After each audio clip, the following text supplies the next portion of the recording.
Foli ni waleɲuman dɔ bɛ ka lase aw ma Mali kɔnɔ ani Mali kɔ kan aw minnu bɛ yen nɔ ni nin kuma in na kɛmɛ ka ɲɛmada ka ɲɛsin jabaraniw ma walasa faamuya bɛ se sɔrɔ aw fɛ Seri 2 TV bamanankan kunnafoni na min bɛna walawalali kɛ aw ye Mali kunkan ani diɲɛ fan wɛrɛw kunkan m'a fɔ an ye ko nin y'a kuma selen bakuruba kunnafoniw filɛ. Alamisa juin kalo tile 15 jamana ɲɛma Elhaji Ibrahim Boubacar Keita kɛmɛ ka sera min don minisiri ɲɛma Ablaye Idrissa Mayiga n'a ka minisiriw kɔrɔ jamana jɔli kadara kɔnɔ o hakilina kumabaw bɛ se ka sidɔ jamana tɔgɔla wasadenw fɛ wasabulon kɔnɔ cogo min o baaraw n'u donna an ka jamana wasabulon kɔnɔ bi Ablaye Idrissa Mayiga a n'a ka minisiriw u jɛra ka hakilina kumabaw lase wasadenw ma ni u k'a ma ko déclaration de politique générale la. An ka jamana minisiriso min ɲɛsin bɛ kɔkanna malidenw ka lahalaw ma o kɛmɛ ka hakili jagabɔ kɛnɛ dɔ sigi sen kan ka daminɛ juin kalo tile 15 n'a tile 17 hakili jagabɔ kɛnɛ in bɛ tali kɛ fɛn min kan maliden minnu bɛ taa tunga fɛ olu ka lahalaw ɲɛ bɛ se ka ɲini a la min bɛ se ka to u bɛ se ka lafiya bamanankan kunnafoni na kumabaw ye ninnu de ye minnu ni sɔnni u bɛ walawala aw ye aw dangana.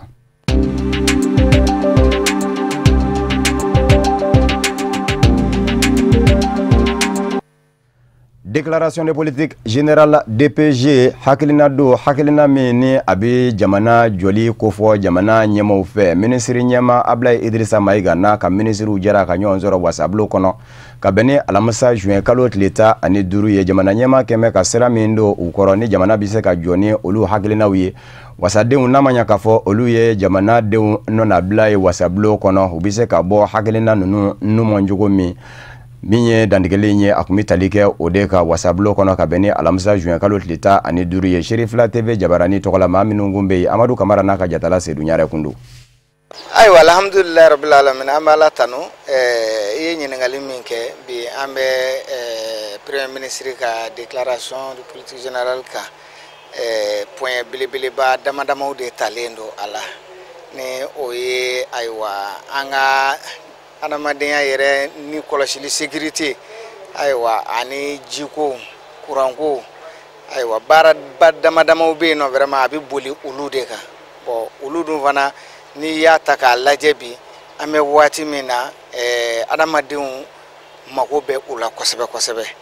bon o la an bɛ o baara ka bi n'i y'a baara jateminɛ k'a lajɛ a kɔnɔna na maa wɛrɛw ye hakilila wɛrɛw fɔ ka fara a kan parce que dɔw y'a yira k'a fɔ olu bɛ yen nɔ mais baloko u k'a lajɛ ka o fana jateminɛ baloko ka gɛlɛn que ça soit adamadenw ta ka fara bagan balow kan awɔ dɔw yɛrɛ ye fɛn caman fana fɔ min t'o si ye hakili jiginna ni o ye sirakow ye ni ayiwa o ye ko wɛrɛw ye sɛnɛkɛkow ye bɛɛ lajɛlen ye i ka hakililaw fana fɔ k'a jira k'a fɔ ninnu kɔni ka ɲi ninnu ye fɛn ɲumanw ye nka u k'a lajɛ u k'u janto olu fana na ka olu fara a kan waati nataw la. Bon ne yɛrɛ ka jate la a bɛ a ta en compte sabula gafe min dilannen filɛ nin n'i y'a gafe ta k'a lajɛ a dilannen don waati kurunnen dɔ de kama bon waati bɛɛ lajɛlen talen tɛ a kɔnɔ komi n'a fɔ manda k'a ta daminɛ fɔ a laban n'i y'a jateminɛ waati tɔ min tolen don o de talen don a talen don o min kama ne kɔni ɲɛ a ye cogo min ani y'a faamu cogo min na a bɛ se k'o baara kɛ ka se a kɛfɛn na. N bɛ se ka min fɔ DPG in kan Maliko de don fasoko de don Mali de bɛ nin bɛɛ lajɛlen sanfɛ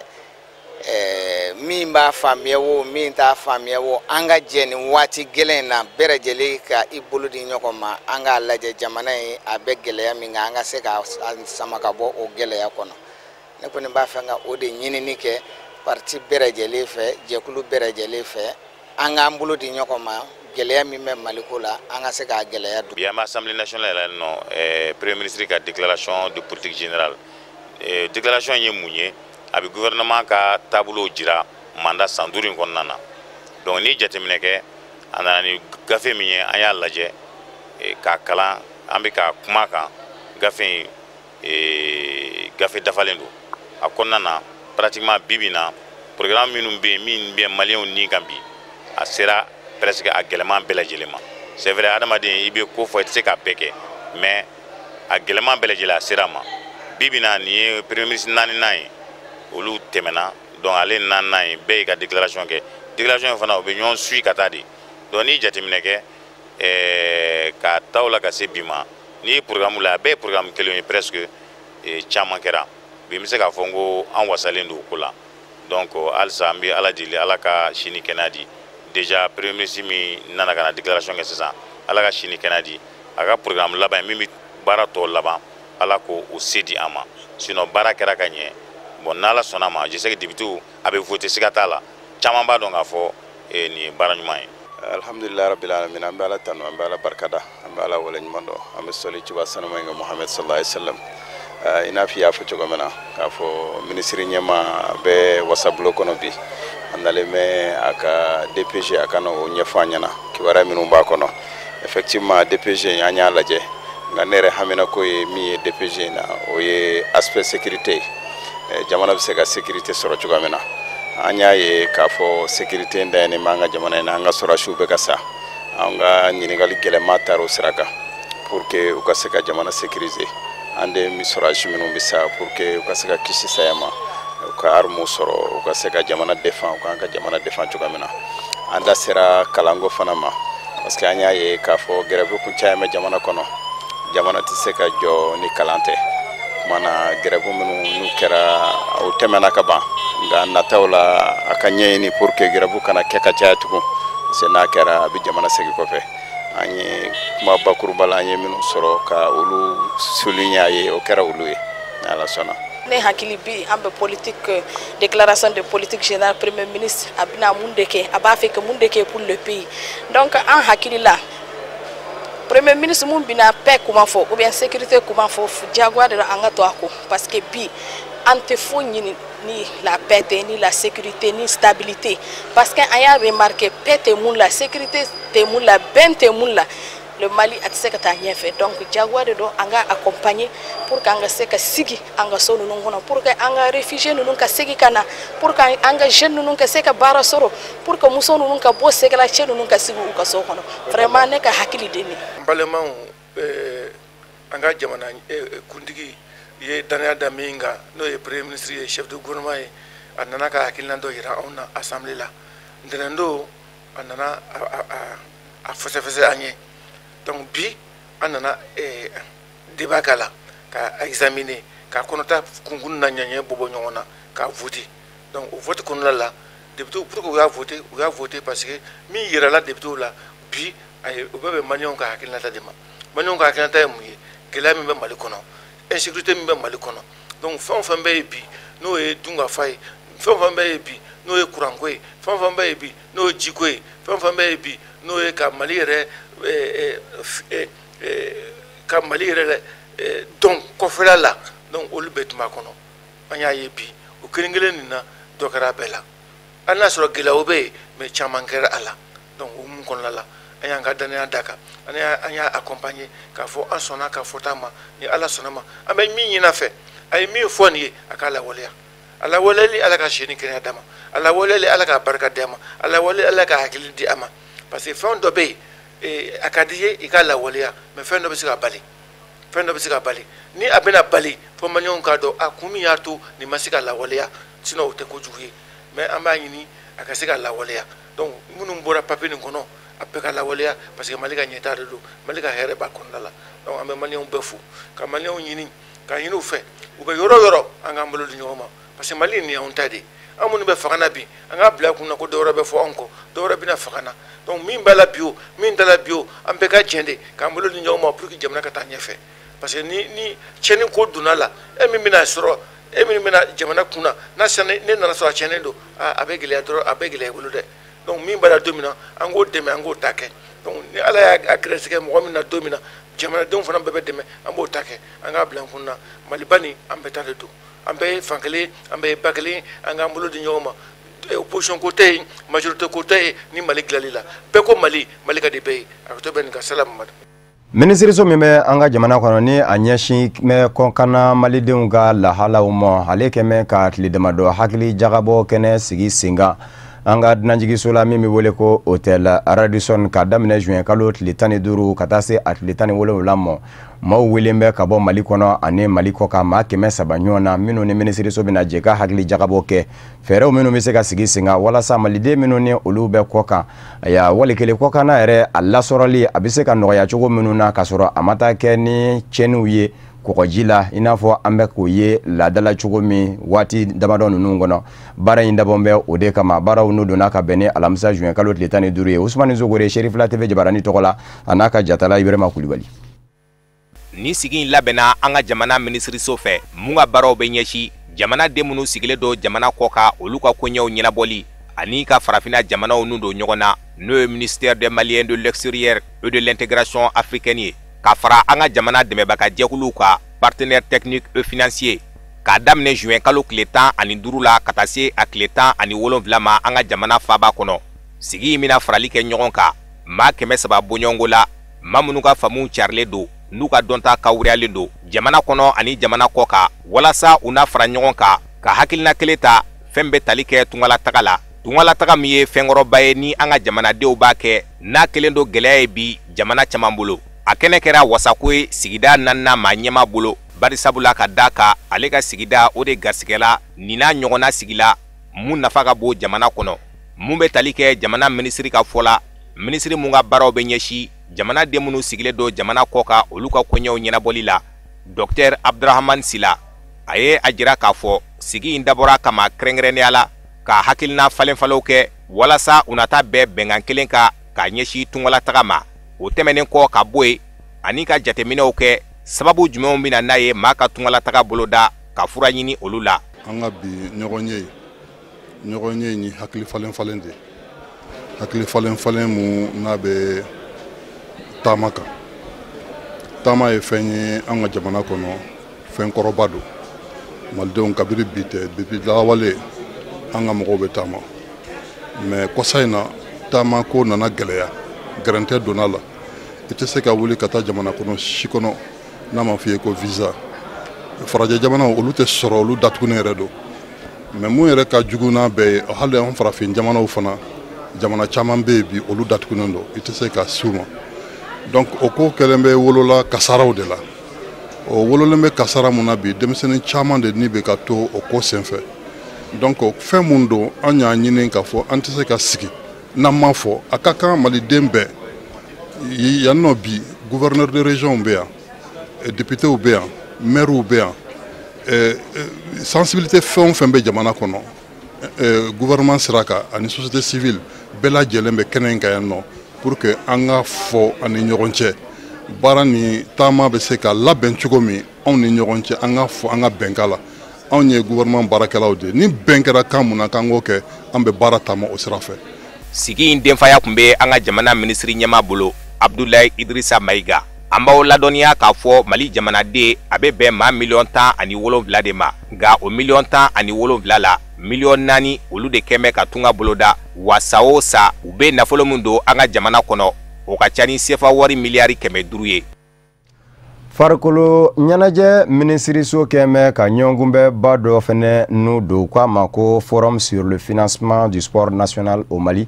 o tɛ dɔwɛrɛ ye min ye farikolo ɲɛnajɛ ye a musaka ko a bɛ se ka ɲɛɲini walasa musaka ka sɔrɔ ka bila farikolo ɲɛnajɛ ka bolo kan o ɲɔgɔnkunbɛba min n'u donnen don an ka jamana kɔnɔ malidenw Mali kɔnɔ ani Mali kɔ kan olu kɛmɛ ka ɲɔgɔn sɔrɔ a da la ka lajɛ baarabolodalen bɛ se ka ɲɛnamaya cogo min na sigi kun ye o ye min baaraw kɛra ka bɛn ni alamisa juin kalo tile 15 ye an ka dunanjigiso la min wele ko hôtel de l'amitié ye maa minnu kun bɛ a kɛnɛ ka Sherifla TV Jabarani tɔgɔ la o ye Boubacar Traoré Infré ani Dramane Mali.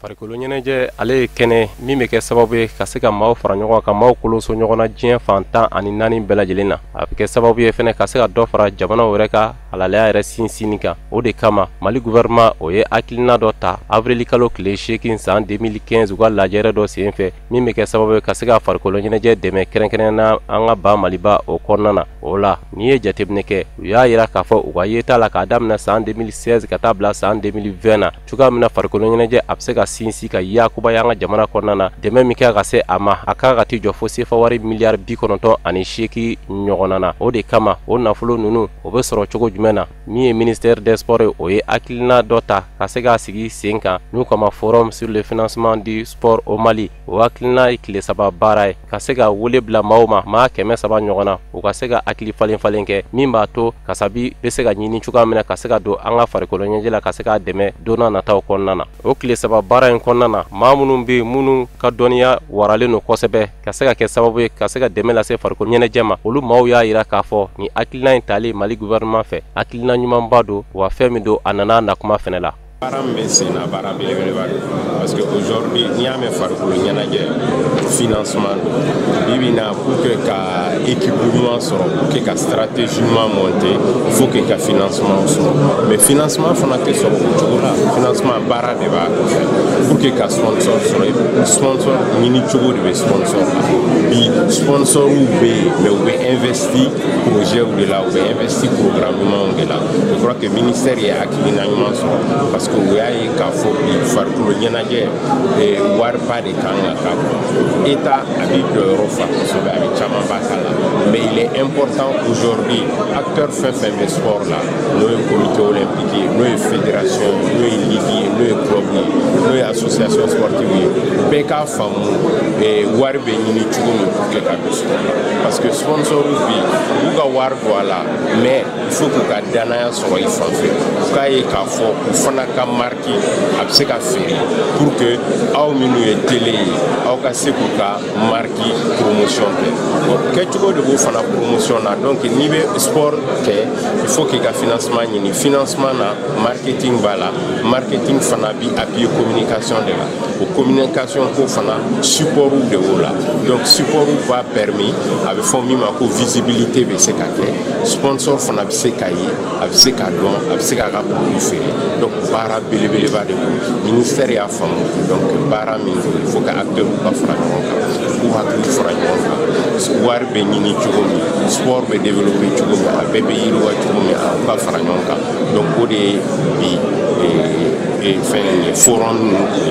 et je crois que ko b'a don jamana. An b'a fɔ ko ni tile saba baara in n'a kun cɛra bɛɛ gafe de bɛna bɔ ka se k'a ɲɛsin jamana ɲɛmaaw ma min b'a to farikolo ɲɛnajɛ a bɛ se k'a yɛrɛ ta kasabi nasira bɔli la don n'a nataw kɔnɔna na min tɛ dadigi kɛ jamana yɛrɛ la. Kabini farafina denmisɛnninw tɔgɔla don gɛrɛngɛrɛnnen ye Baginedakaw fɛ yen kɛrɛnkɛrɛnnen ɲɛna Bagineda yɔrɔ min bɛ wele ko Centre Forap Bagineda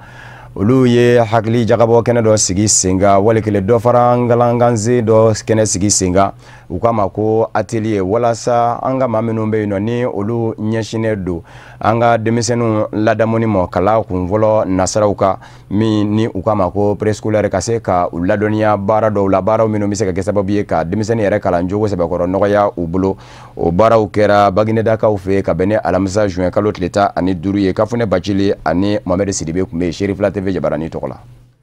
Juin kalo tile 16 o talen do ko kɛrɛnkɛrɛn ka kɛ farafina denmisɛnninw tɔgɔ la don ye o don in ɲɛnamayali de kadara kɔnɔna na ONG AMPJF a ye nin kalanbolo in sigi sen kan a ka ca ni denmisɛnninw karamɔgɔ musolaka mɔgɔ 30 ye olu ka dɔnniw bɛna kanguruya ali bi ka ɲɛsin denmisɛnninw ka kalan cogo ɲuman ma ani u hakiliw dayɛlɛ ni fɛɛrɛw baara ninnu bɛɛ lajɛlen bɛna ɲɛnamaya dakun min kan o ye ko denmisɛnnin kelen-kelenna bɛɛ lajɛlen u ka lakodɔn sɛbɛnw ka ɲini ka d'u ma k'o tɛ damatɛmɛ ye nka k'u ka hakɛ don. Bi ye donba de ye bi an ye ɲɔgɔn sɔrɔ yan an éducatrice gansanw éducatrice préscolaire k'an bɛna falen k'an ni ɲɔgɔn cɛ min bɛ min dɔn bi an bɛ ka nin kɛ cadre min kɔnɔ o ye 16 juin de 16 juin o ye journée internationale de l'enfant africain 76 la 1976 apartheid ko san na u ye denmisɛnnin 60 ɲɔgɔn faga Soweto marifa t'u bolo foyi sɔrɔsiw de marifa kɛ k'u faga pour que o ɲɔgɔn kana kɛ diɲɛ na tuguni a ɲɔgɔn kana kɛ farafina kuma tɛ k'a kan fɛ yan o la u ye nin don in sigi diɲɛ kɔnɔ surtout farafindugu yɛrɛ kɔnɔ k'a kɛ denmisɛnnin africain enfant africain ka don ye ko min kɛra Soweto an ka to k'an hakili jigin a la k'a fɔ ko a man kan ka kɛ wa ɲɔgɔn tɛ kɛ tuguni bon o cadre kɔnɔna na u ko nin sen ta k'a tɛ mun ko ye denmisɛnnin wolosɛbɛn ko ye an ko donner un acte de naissance à un enfant, c'est pas un droit, c'est pas un privilège, c'est un droit. Hein? K'a fɔ ko den ka di yoro ko acte de naissance d'a ma ana ka kan. Tile fila kɔnɔna na musolaka minnu ni olu garijɛgɛ donna nin dɔɔni kanguruyali na olu ka dɔɔniw bɛna kanguruya ka ɲɛsin denmisɛnninw ka kulonkɛfɛnw labaarali ma bolo la min bɛ kɛ sababu ɲuman ye u ma k'u hakiliw dayɛlɛ ani fana denmisɛnnin karamɔgɔ musoman ninnu u ka dɔɔniw bɛna kanguruya ka ɲɛsin denw ka wolosɛbɛnko fana ma. Mais n ka formation nana Suadu ka invitation na Bagineda ka activité kɛ sur les arts plastiques. Communément, il faut travail manuel. Demseni Dou, depuis la naissance, Kabna Wulula, a Jide, a tissé Kumala Folo, a tissé ka Sebenike, a tissé Sebenindon. Mais manipule, ka fait un lame kana boulot, ka fait un glana boulot, au débat hakli dail. Mina éducatrice ou de Kalaoula, do wora Bagineda, do wora Bomako, ou be moko bisabani kobo. Donc, amina tlif la barake, ko yirula. Ka foko matériel bête sans fana. Nga ko bébé récupération de corps. Éducatrice imana ta yoro yoro. Fin d'automo abe makunya yi. Abet se kasan. Jardin be CT be ka me barake minen bo kofe. Ou bien ka to kasan. Hakili jigina amba la doniya k'a fɔ kabini ni juin kalo tile 16 san 1990 ani 91 waatiw la Organisation de l'Unité Africaine n'o yɛlɛmana bi ka kɛ farafina tɔnba Union Africaine o bi nin do in ɲɛnamaya san o san walasa ka hakili jigi ani tasibila kɛ ka ɲɛsin denmisɛnnilakaw ma denmisɛnnilaka maa 100 bɔɲɔgɔnko olu minnu niw bɔnna ka sababu kɛ wulikajɔ sababuya ye Afrique du Sud jamana kɔnɔ kɛrɛnkɛrɛnnenya la Soweto siya wolomakɛlaw waatiw juin kalo tile 16 san 1990 ani 76 waatiw. Diɲɛ fan wɛrɛ kunnafoni nasiraw la Senegal faaba la Dakaru Khalifa Sall ni o ye Senegal faaba Dakar maire ye a ka lapasabaw ni o ye avocat ye u ye kunnafoni di kɛnɛ dɔ sigi sen kan araba tɛmɛnen aya maire yɛrɛ la yen nɔ ka jira k'a fɔ u b'a fɛ ni ka lajɛ ka se jamana ɲɛmɔgɔw ma u ka fiɲɛbɔda di u ka maa ni o ye Khalifa Sall ye ale min minɛ bɛ ka datugu k'a fɔ sigasigana ta bɛ ka ɲɛsin mɔ k'a kɛnɛ kɛ ka faso nafolo dun ko ka lajɛ ka fiɲɛbɔda di a mɔ barisabu ka da ka hakɛ dɔw kan ka jɔ a ye hali na bina ka biya kiri ma tigɛ o kumana ni kiri ma tigɛ i jakile do fɛn dɔ la walikelen sigasigana ɲɛsin bɛ e mɔ fɛn dɔ la kiri ma tigɛ fɔlɔ o kumana hakɛ dɔ de jɔ mɛ i tɛ se ka jateminɛ k'i kɛ maa minɛnen ye o kumana n'a ma ɲa ka fɔ jamanakuntigi kalataw tɛmɛnen kɔfɛ wasadensigi kalataw olu bɛna kɛ juillet kalo nata in kɔnɔ o kumana a ka lajɛ man ɲi a ka se ka labila a ka se k'i kanbɔ barisabu ka d'a kan a yɛrɛ kɛ mɛ ka ɲɛkun minɛ wasadensigi kalataw kadara kɔnɔ u k'a ma ko tête de liste o kumana o hakɛ a n'o ka kan o man ka daraki a la u y'o kunnafoni di kɛnɛ sigi sen kan Senegal faaba la Dakar an b'a ladɔnniya k'a fɔ Khalifa Sall a bɛ jɛkulu min ɲɛmaaya la ka wasadenya ɲini ko ma ko mango taxawu Senegal a ka labasabaw kɔni kɛmɛ ka jira k'a fɔ olu kɔni nsago ye fɛn min ye kiri ɲɛmaw jamana ɲɛmaw k'a lajɛ ka fiɲɛbɔda di Khalifa Sall mɔ walasa a ka se ka wasaden sigi kalataw baaraw labɛn nka maa min ni o bɛ Senegali jamana tɔgɔ la ni o ye lapasaba ye Senegal jamana ɲɛmaya so tɔgɔ la o y'a yira k'a fɔ sira kelen min kɔni bɛ se ka kɛ sababu ye ka Khalifa Sall kɔni bila ka bɔ kaso kɔni na o ye sariya ye fɛn min fɔ wari min ni siga kɛ bɛ la ka fɔ a y'o dun o wari in n'a sera ka fɛɛrɛ kɛ k'o wari lasegi a kɔni bɛ se ka fiɲɛbɔda kɔni sɔrɔ n'o kɔni ma kɛ o kan dɔrɔn ka fɔ a bɛ bila an bɛ aw ladɔnniya k'a fɔ nafolo in musaka a ka ca dɔɔni a bɛ t'i jɔ euro wari miliyɔn 2 ani 700 ɲɔgɔn na de la sigasigana ta bɛ ka ɲɛsin a mɔ k'a fɔ a ye o de don o kumana ko n'a y'o lasegi fiɲɛbɔdana di a mɔ a n'a ta wasadenya kalataw ka olu baaraw ɲɛɲini nka Khalifa Sall na nɔfɛmaw kɔni fura dama kɛmɛ ka jira k'a fɔ wari lasegi ni olu fɛ a bɛ i n'a fɔ jɔnzɔnna de k'a fɔ tiɲɛ don olu ka maa kɛ n'a kɛ ka wari in dun o kumana k'a bɛ lasegi Khalifa Sall yɛrɛ kɔni fɛ ko tɛ wari lasegini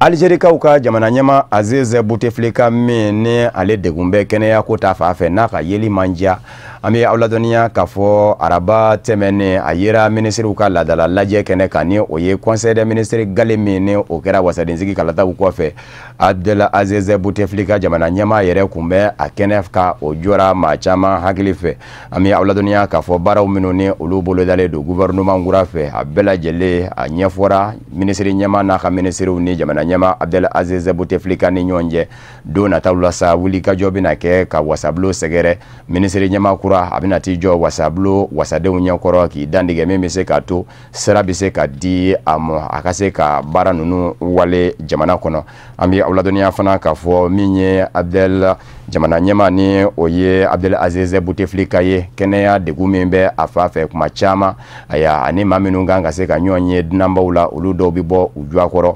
laban min kɛra o kɛra kɔsada in na février kalo tile 20 Angela Merkel ni o ye Allemagne jamana ɲɛmamuso ye ale kun nana tile 2 taama na Algérie jamana kɔnɔ a kuma min na ni a y'a kanu k'a fɔ ani Abdel Aziz Bouteflika bɛ ɲɔgɔn ye a labanna ka bɔ a mɔ ka sabu kɛ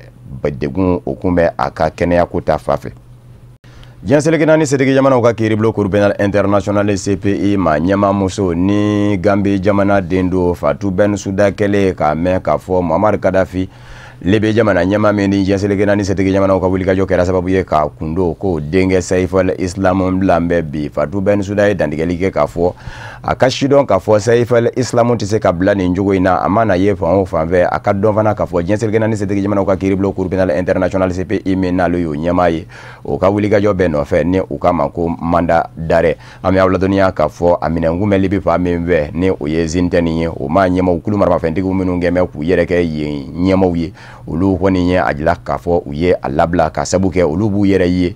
ju jamana nyema ya so minga marakono bar sabuka daka jamana nyema ya so fula de libi jamana kono to boru kuta ulu be o de fambe hal no ya sorola ulla ko donde jensil gena ni setigi jamana upe ku keme ka unoro Tripoli jamana nyama ya sodi la mi nyama ya be fayeze El Saraji bolo ko to buru ku gouvernement de ya yera ka fo jamana nyama de ye ya fado de ke ka nyeshin amomi vene daga mbe ukama ko amnesty opana kono keme ko se ka je ubulu ka je opana ulu minu ni ulubu yera ye o fanga inga tabulu kono ubi Saif al-Islam blanga Fatou Bensouda ye ajira ka fo abi anyini jien sergene ni jamana upe minu ni ulu kera kuna foni jonjon zoro fenye Saif al-Islami kunga ibise ka la Cour pénale internationale CPI la kasabuke ukamada darebe nofe les autos kaufe ministre nyama menye sebayata wa jamana kundigisiki kalataula ambi afote barasa bukadaka ye uluka ministre nyama de bike jamana nyama ye kalata bilabe ulabe njugo indela o ministre nyama ye ni kabene alamsa juin kalo tetani duru ya kafuruba sigili kumike ukama ko investiture araba yani kaduguje afurumuso koro mi ni ani okengume kanyonzoro kiriblo kono ko fo furu kasa abisa ndamadobo o de fara fa chugula mi maseka shido ami awladonia ka fo furumuso korain kuna fono mi ajara ka fo afme dugudo de seraka mamina ni ayege doro blasa ka bido duguni dola ani muso wore ku menyo ve mobili kono mado kone jina ka poini marma fe ka muguda yele ka nyeshi umo aya minye ministry nyema kura minga furuba sigili bike ka bene alamsa juin kalu litani duruye afurumuso korain ale nitura orobe ani muso mingu menyo ve mobili kono ko ni mbila mabe sayani baloni nyo Thomas Tabana ni o ye ministre nyamaye afurumuso lipo lelo Tabana shikume san biduru ani san jegindela akumisa ndamado bo akungengume kabuliga joke ko furuka sa anafuruke ni nyonje furuke nyere mingeme bi jamana nyamaye naka furuba sigilu kera ka bene alamsa juin kalo letani duruye ami awladonia ka fo sandola ka to jamana nyamaye la aya surasu ye buliga joke anofe ka gwenga bo fanga na tara bisimila mine après su de jamana kono labana ka segi kana jamana kono ka beni san 2015 de wasande zigi kalata o senve kabi kambo amase ka sera soro ola abira onganinze minye jamana kundigizi kalata mene o labenasa aya fanganyini jakulu menye seba ya takabwasade chama soro yale ka fanganyini jakulu de obishinga leke ministry nyema de ye jamana nyema ye ami awla dunia ka fo akafuru basigili kera ka beni alamsa juin kalo litani duru nga furumuso kora imvana ale kwani nye jientu Mamina ni Ameriki jamana nyema ubeka wilika joke ka Saudia ni anofe jamana ushuka bla Qatar jamana nako ka jeubela jelejo uni Qatar jamana ni nyonje uwati kele fene kono Ameriki jamana ministri so menya shime surasiyamo ukeme kamenye chake nyonya barado ye ko nudo uni Qatar ministri so ni nyonje ministri so menya shime surasiyamo maramafe ni oyekeleke minaye o chama de ferela Qatar jamana mo Ameriki jamana fe mimiti jo dollar wari miliyari tanin lala o benga undengano blala ka beni araba temeneye aya Ameriki ka uka surasuka ministry ani Qatar jamana surasuka ministry ni nyonje ami awladonia ka fo bibi na wilika jo chama do kembe Saudia jamana ni anofe jamana ufe ka sabuke Ameriki ma nyama Donald Trump ka dandigaluye Saudia tamado sembe ka jera ka fo Qatar jamana ko bela jele ka jebo unani nyonje karsabu ke ulu keme ka ye ka fo bamanya wale kokoro dumba de do jien bela jele la ngama minuni ulu somi ka jan ulu chamange ngume ka jira ka fo ko inde do ware ye jemini obe Iran jamana ni Qatar jamana ni nyonje ni Saudia jamana ereti yere ye Iran ni ani nyonje je kono ode digi nake aywa Saudia jamana na Amerika jamana feneti Iran jamana fene ye ni ye nyumanye ni ode kera Saudia masake ka wele da kunye ka nyeshe akanuba umo ko ukala je ka jebo uni Qatar jamana ni nyonje ma chama bene keme ka jira ka fo farafina jamanaw minnu gɛmɛ k'u yɛrɛ sɔrɔ nin ko in kɔnɔ ko a manga u ka ye a kɔnɔ ko bari sabu ka da ka ko in bɛ ka kɛ ayiwa ko diinɛ ko kuma tɛ bamanjiya wale a sidɔnnen don maa minnu ye a kɔkɔrɔdonbaw ye ni katari kɛra a ma ye i b'a sɔrɔ saudiya jamana yɛrɛ fana o fɛnɛ tɛ taa ka dangɛ bari sabu ka da kan i b'a ye kuma bɛɛ n'a fɔra ko wulikajɔ kɛra kuma o kuma kɛrɛnkɛrɛnnen ɲɛna atantaba min kɛra ameriki jamana kɔnɔ saudiya jamana kuma min na baara ko bamakun y'a laɲini ko a bɛna lajɛ sɛgɛsɛgɛliw minnu kɛra ni u kun dara tabali jukɔrɔ k'a fɔ ko a classelen don ko k'a lajɛ k'a déclassifier o kɔrɔ ye k'a bɔ k'a danbɛda ka bɛɛ lajɛlen ka si dɔn o waati de la saudiya jamana ma ɲɛmaw ye kangari gwɛlɛ da Barack Obama n'a ka fanga ye ko n'u y'a kɔrɔbɔ bɛɛ u ka nafolo min bɛ ka labaara Amérique warisobaw la k'u b'a bɛɛ lajɛlen labɔ kabini o kɛra ko in dara ye a mankan ma wuli bilen o kumana olu maa minnu zɔmi ka jan olu ko kumana ni Qatar jamana kɔni kɛra bamanjiya wale a kɔkɔrɔdonba kɔni ye i b'a sɔrɔ saudiya jamana fɛnɛ ti taa ka dangɛ an bɛ aladɔniya k'a fɔ bi kɔni min ye araba tɛmɛnen ye Qatar jamana ni Amérique jamana surasiya minisirisow jɛra k'u tɛgɛnɔ bila bɛnkan sɛbɛn in na avion minnu ye kɛlɛkɛ avion ye Qatar jamana ye olu san Amérique jamana bolo dollar wari miliyari 10 ani miliyari 2